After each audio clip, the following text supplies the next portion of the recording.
শীতকালীন সবজি বাজারে এলেও স্বস্তি নেই নিত্যপণ্যের বাজারে। দিন আসে দিন যায়, কিন্তু বাজারের অস্থিরতা কমে না। গেল সপ্তাহের তুলনায় দু একটি সবজির দাম খানিকটা কমলেও অধিকাংশ সবজির দাম পেরিয়েছে শতকের ঘর। মানিক মোহাম্মদ ওমরের রিপোর্ট, ছবি তুলেছেন হৃদয় খান। দরজায় কড়া নাড়ছে শীত। প্রকৃতিতে তাপমাত্রা কিছুটা কমলেও উত্তাপ ছড়িয়ে যাচ্ছে নিত্যপণ্যের বাজার।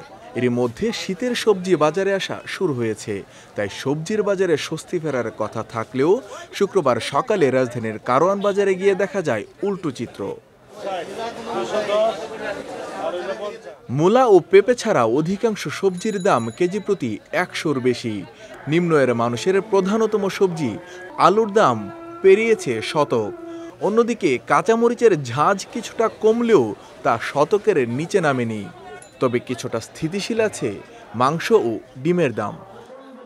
দাম আসলে কমছে, যেমন আপনার এই সিম ছিল 180-200, এখন 100। এই টমেটো 250-300 ছিল, এখন নতুন দেশি টমেটো 150 টাকা কেজি। গত সপ্তাহে ছিল 120, গত সপ্তাহের তুলনায় 20 টাকা কমছে কেজি। আলু 120 টাকা, খিরাই 50, চিচিঙ্গা 50। আজকে মোটামুটি সব মাছের দামই কম আছে, মানে এই তুলনায় কয়দিনের ভিতরে। রুই মাছ এগুলো 2 কেজি সাইজ বেশি 300 টাকা কেজি, কয়দিন আগে বেশি 350। সোনালিটা 300 টাকা করে আজকে বিক্রি করতেছি, ব্রয়লার 180 টাকা। লাল ডিমের হালিয়া আগের সপ্তাহে ছিল 48 টাকা, এই সপ্তাহে ওই দামই আছে, 48 টাকা বিক্রি করতেছি। দ্রব্যমূল্যের চাপে পিষ্ট সাধারণ মানুষ, তার উপর বাজারের এমন ঊর্ধ্বগতিতে হতাশ ক্রেতারা। ভাই দাম যে দেখতেছেন না, শীতে ঘামতেছি, বুঝেন না দাম কোথায় কমছে। আমি তো কোনো কম পাইতেছি না ভাই। 140 টাকা করে টমেটো কিনলাম। টমেটো তো শীতের সবজি, কমছে দাম। আজকে তো বাড়তি দেখা যাচ্ছে, টমেটো 150 টাকা কেজি। পাতাকপি কিনলাম 20 টাকা দিয়ে, এখন আজকে দেখি 50 টাকা। তারপরে ফুলকপি কিনছিলাম 25 টাকা, আজকে দেখতেছি 40 টাকা 50 টাকা।